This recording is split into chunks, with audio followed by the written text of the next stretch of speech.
बिस्मिल्लाहिर्रहमानिर्रहीम और अस्सलामुअलैकुम। 11 मई पाकिस्तान में पीर की सुबह आसिम मुनीर्स डिफेक्टो फॉर्म 47 मिलिट्री राज डे 163।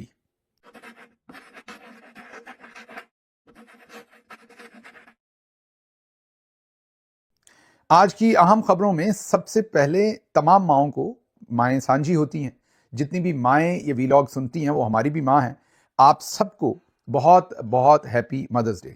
आज ही के दिन आप सब ने ये भी याद रखना है कि पाकिस्तान के अंदर माँ और बेटे की मोहब्बत की एक लाजवाल कहानी, इमरान खान और मरहूमा शौकत खानम की मोहब्बत की वो कहानी जिसकी मिसाल आज जिंदा जावेद 3 शौकत खानम हॉस्पिटल, एक लाहौर में, एक पेशावर में और कराची वाला जो है वो मुकम्मल होके बस चंद ही महीनों में इंशाल्लाह खुलने वाला है।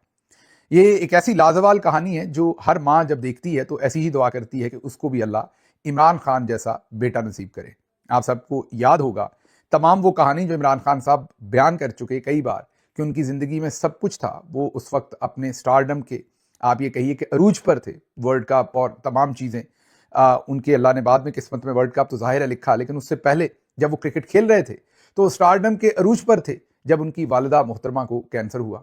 और उस प्रोसेस के अंदर उन्होंने अपनी माँ की तकलीफ देखी, महसूस की, और दूसरी माओं की तकलीफ को जब महसूस किया सरकारी अस्पतालों में और देखा कि किस तरीके से गरीब लोग जो हैं वो अपने पेरेंट्स का, अपने प्यारों का इलाज नहीं करवा पाते, तो वो जो माँ की तकलीफ थी उसने उन पर ऐसा असर किया कि उन्होंने फिर अपनी ज़िंदगी का एक बहुत लंबा अरसा पूरी तौर पर शौकत खानम मेमोरियल हॉस्पिटल के लिए वक्फ कर दिया। अपनी जायदाद में से भी जो कुछ भी उनके पास था तकरीबन उसमें से ज़्यादातर चीज़ें शौकत खानम मेमोरियल हॉस्पिटल के नाम कर दी। सबने कहा कि वो हॉस्पिटल नहीं बन सकता, लेकिन उन्होंने वो हॉस्पिटल बनाकर दिखाया। मुनासबत से जो उन्होंने अपनी माँ के लिए किया, आप सबको हैप्पी मदर्स डे पर इस स्टोरी को याद भी करना चाहिए। उनकी वालदा के इसाले सवाब के लिए दुआ भी करनी चाहिए और ये भी दुआ करनी चाहिए कि अल्लाह मियाँ इमरान खान साहब को जल्द जेल से बाहर लाएं और वो दोबारा कौम की खिदमत कर सकें।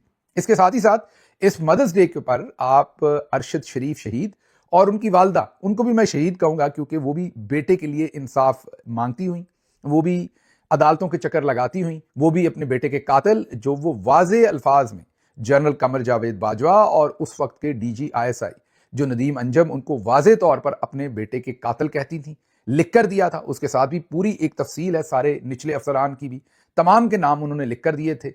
इन अपने बेटे के कातलों के खिलाफ लड़ते लड़ते वो भी शहीद हो गई। आज माँ और बेटा, हमें पूरा यकीन है कि जन्नत में होंगे, इकट्ठे होंगे और इस मदर्स डे पर उनको भी ज़रूर याद कीजिए। उनकी मगफरत के लिए भी, उनके लिए भी, उनके इसाले सवाब के लिए भी दुआ ज़रूर कीजिए। इसके साथ साथ जैसे मैंने आपको कहा कि माएँ सांझी होती हैं, मुझे देखने वाले, मुझे सुनने वाले जितने भी लोग जिनकी माएँ हयात हैं या वफ़ात पा चुकी हैं, आप सबके लिए मेरी यही गुजारिश है कि अगर वो वफ़ात पा चुकी हैं तो उनके इसाले सवाब के लिए ज़रूर कुछ कीजिए और अगर हयात हैं तो ज़रूर उनकी खिदमत में हाज़िर होइए। वैसे तो हर दिन ही मदर्स डे होता है, लेकिन आजकल जितनी मसरूफ़ ज़िंदगी है, अगर हर दिन आपको मौका नहीं मिलता तो जो दिन आपको मुयस्सर आता है वो भले मदर्स डे के नाम पर हो या किसी और दिन को बेशक आप मुख्तस कर लीजिए अपने लिए, उस दिन अपनी माँ के लिए एक स्पेशल एफर्ट ज़रूर कीजिए ताकि उन्हें पता चले कि जो आपकी अहमियत उनकी ज़िंदगी में है, आपकी ज़िंदगी में भी उसी तरह उनकी बहुत ज़्यादा अहमियत है। एक बार फिर मुझे सुनने वाली तमाम माओं को, जो कि मेरी भी माएँ हैं, हैप्पी मदर्स डे और मुझे भी अपनी दुआओं में ज़रूर याद रखिए। अब बढ़ते हैं आगे। अगली खबर एक अफसोसनाक खबर है जो आपके सामने रखनी है। वो है मिलिट्री कोर्ट से 10 साल सज़ा जिनको दी गई पाकिस्तान के मिलिट्री जर्नल्स, खुसूसी तौर पर आसिम मुनीर और उनके साथियों ने, बेगुनाह पाकिस्तानी राजा एहसान, उनको 10 साल के लिए झूठी मिलिट्री कोर्ट की सज़ा दी गई। उनके वालिद मोहतरम का इंतकाल हो गया, कल उनका जनाजा था। हमारी तरफ से बहुत दुआ उनकी मगफरत के लिए, बहुत अफसोस पुरसा उनकी फैमिली के साथ। आपसे रिक्वेस्ट करूँगा कि आप भी उनके वालिद मोहतरम की जो इसाले सवाब के लिए दुआ ज़रूर कीजिएगा और साथ लानत भी भेजिएगा जिन लोगों ने इन झूठे केसेस में इन मासूमों को फंसाया है, और साथ ये भी दुआ कीजिएगा कि अल्लाह उन पर और उनकी औलादों पर कहर नाजल करे और आप ये सब कुछ होता हुआ अपनी आंखों के सामने देख सकें। आगे बढ़ते हैं। इसी से रिलेटेड जो बैरिस्टर गौहर खान है, चेयरमैन PTI, उन्होंने सेनेटर अयूब अफरीदी साहब के साहबजादे बैरिस्टर सलमान अफरीदी की वलीमा की तकरीब में शिरकत की। और सारे ख़ानदान वालों को उन्होंने मुबारकबाद भी दी। जावेद अफरीदी साहब को पेशावर ज़ल्मी की जीत की मुबारकबाद भी दी और सैलाब के वक्त बुनेर के लोगों को एम्प्लॉयमेंट देने पर भी शुक्रिया अदा किया। इस मौके पर सेनेटर मिर्ज़ा अफरीदी भी मौजूद थे, इसमें कोई शक नहीं। शादी गमी ज़िंदगी चलती रहती है और ये चलती रहनी है, और हम सारे एक सोशल फैब्रिक के अंदर बुने हुए होते हैं, एक रचे बसे होते हैं एक दूसरे के साथ। तो ये नहीं हो सकता कि किसी भी क्राइसिस की वजह से आप शादियों पर और गमियों पर जाना छोड़ दें। पिछले दिनों भी एक बात हुई थी, तो मैंने तब भी वाजे कहा था कि शादी और गमी पर जाना जो है वो नहीं रोका जा सकता। वो भले अपनी पार्टी का कोई शख्स हो या मुखालिफ पार्टी का हो, या अपनी पार्टी के लोग आपके पास आए या मुखालिफ के, इस पर तनकीद थोड़ी गैर जरूरी होती है। लेकिन यहां पर सिर्फ ये याद करवाऊंगा कि बैरिस्टर गौहर साहब हादसातन हैं या अपने शौक से हैं, या खान साहब ने उन्हें पिक किया है, या खान साहब का फैसला बहुत दुरुस्त है उन्हें पिक करने का, या उनका फैसला बहुत गलत है उन्हें पिक करने का। जो भी आपने समझना है वो आप पे छोड़ता हूं, लेकिन उनकी एक जिम्मेदारी जरूर बनती है कि जिस दिन उनके वर्कर के वालिद का जनाजा था, तो अगर वो जाते तो बहुत उम्दा होता।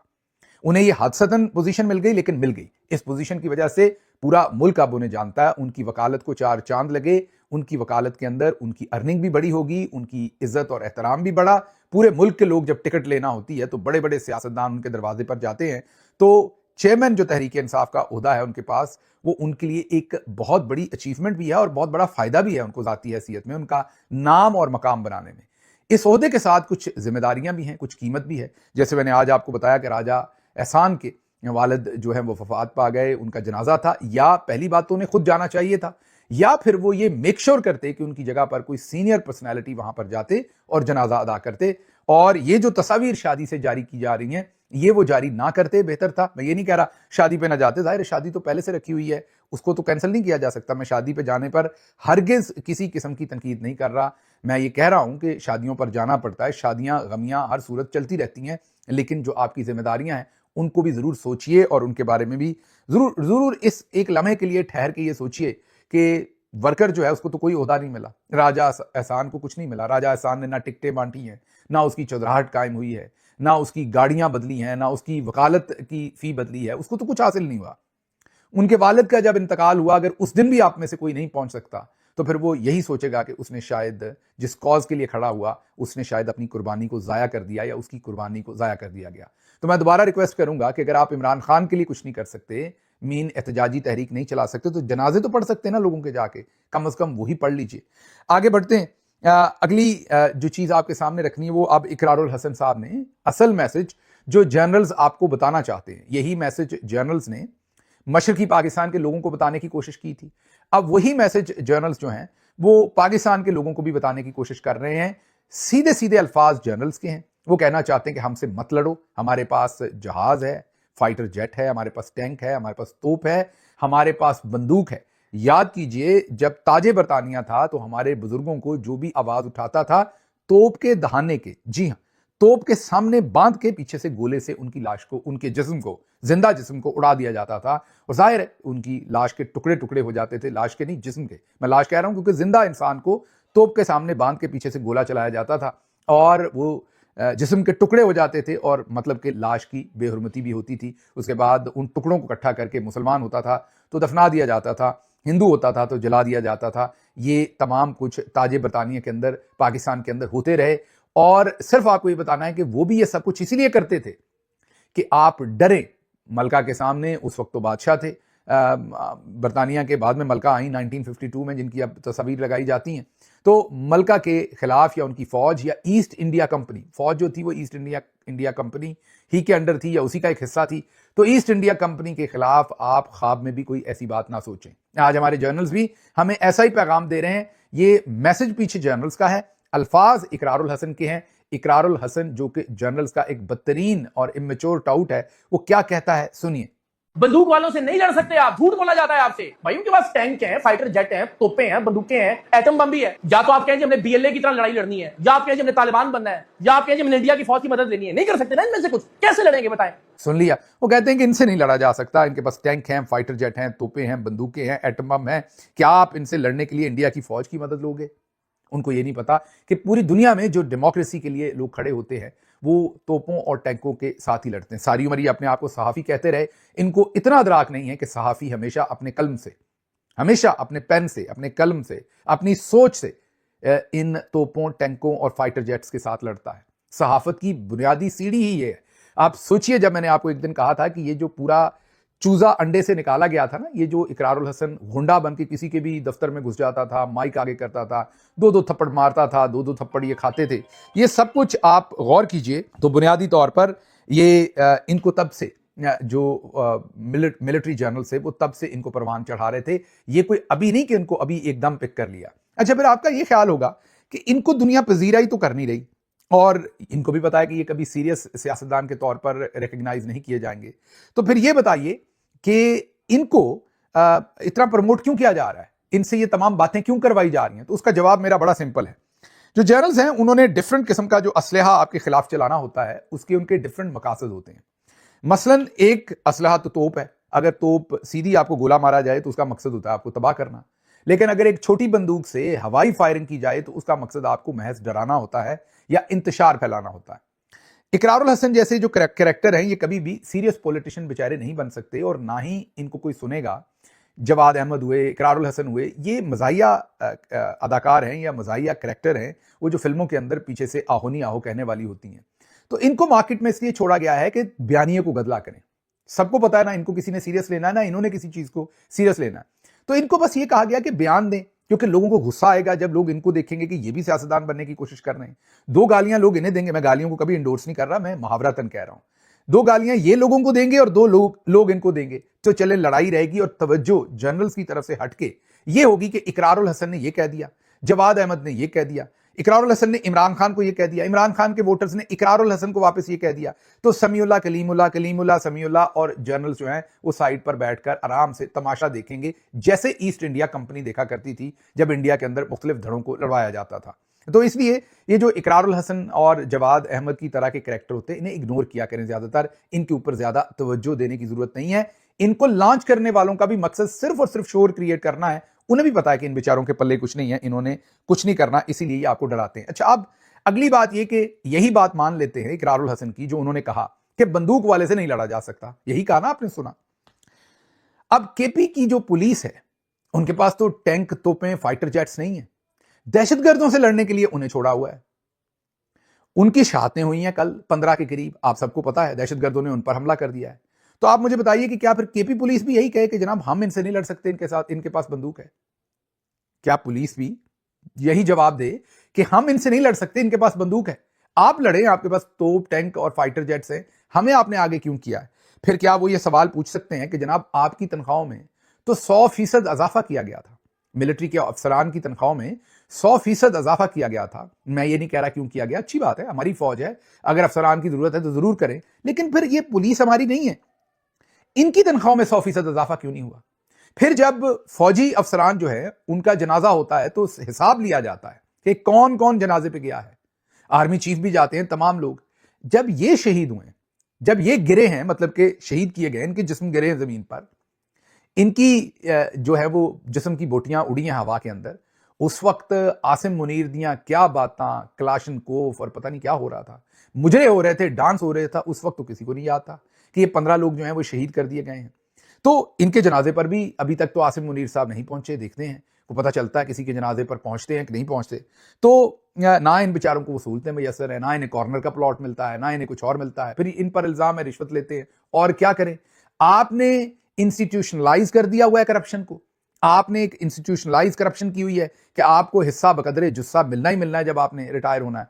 वहां फड़ो फड़ी है, आपो आपी है, जिसने जितनी मारधाड़ कर ली उतना पैसा वो बना के ले जाएगा। तो फर्क ये है, आपकी करप्शन इंस्टीट्यूशनलाइज है, उनकी इंडिविजुअल है, और कहा जाता है हम करप्शन नहीं करते, वो करते हैं। हालांकि अगर आप देखें तो एंड ऑफ द डे माल ही बना के लेके जाना है, कोई इंडिविजुअली मारधाड़ करता है और कोई इंस्टीट्यूशन के तौर पर मारधाड़ करके वो माल बनाकर जाता है। आगे बढ़ते हैं जी।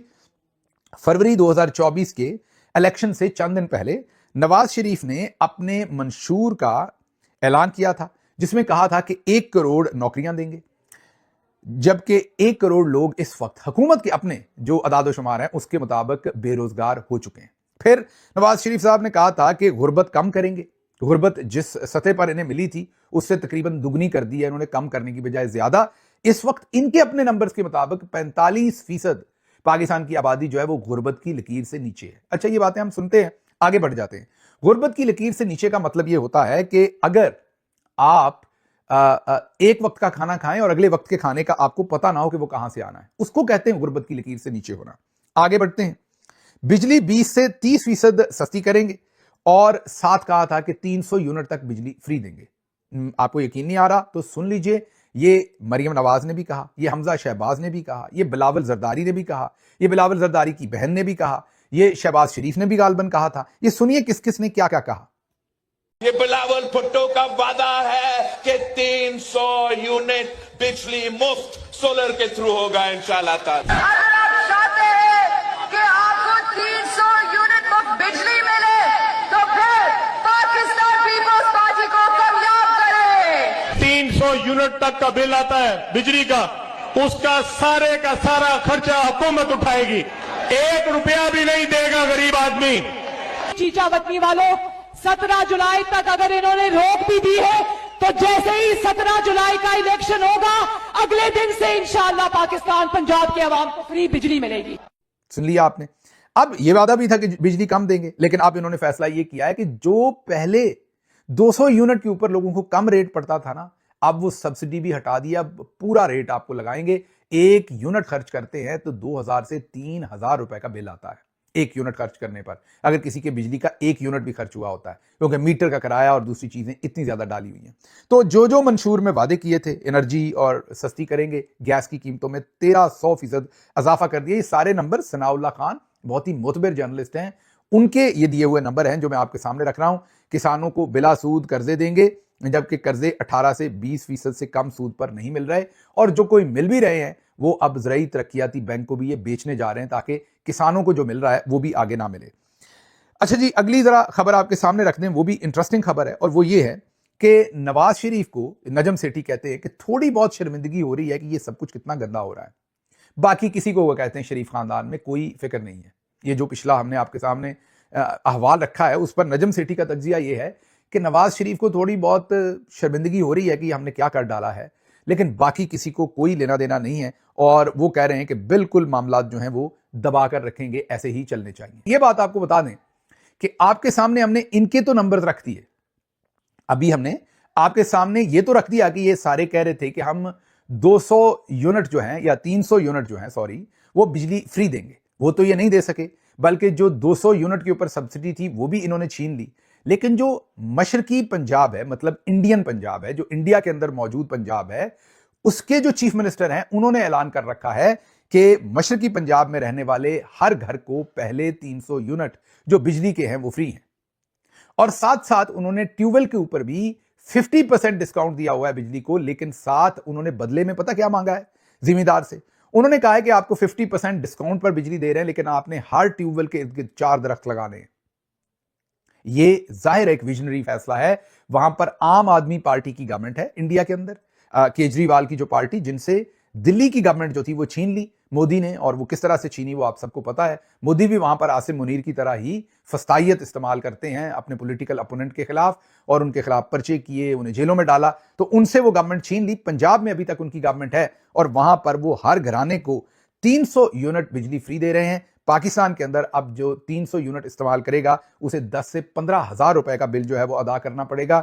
अब यहां पर आपको सोचना पड़ेगा कि एक ही खित्ता, मतलब जब 1947 से पहले ये सरहद नहीं थी तो एक ही तरह का खित्ता है ना, मतलब कि एक ही जमीन, एक ही तरह की फसलें, एक ही तरह का सब कुछ है। अब तो जाहिर है हमारा अलग मुल्क है, उनका अलग मुल्क है, लेकिन कहने का मतलब ये कि मौसम एक, जमीन एक तरह की, सब कुछ एक।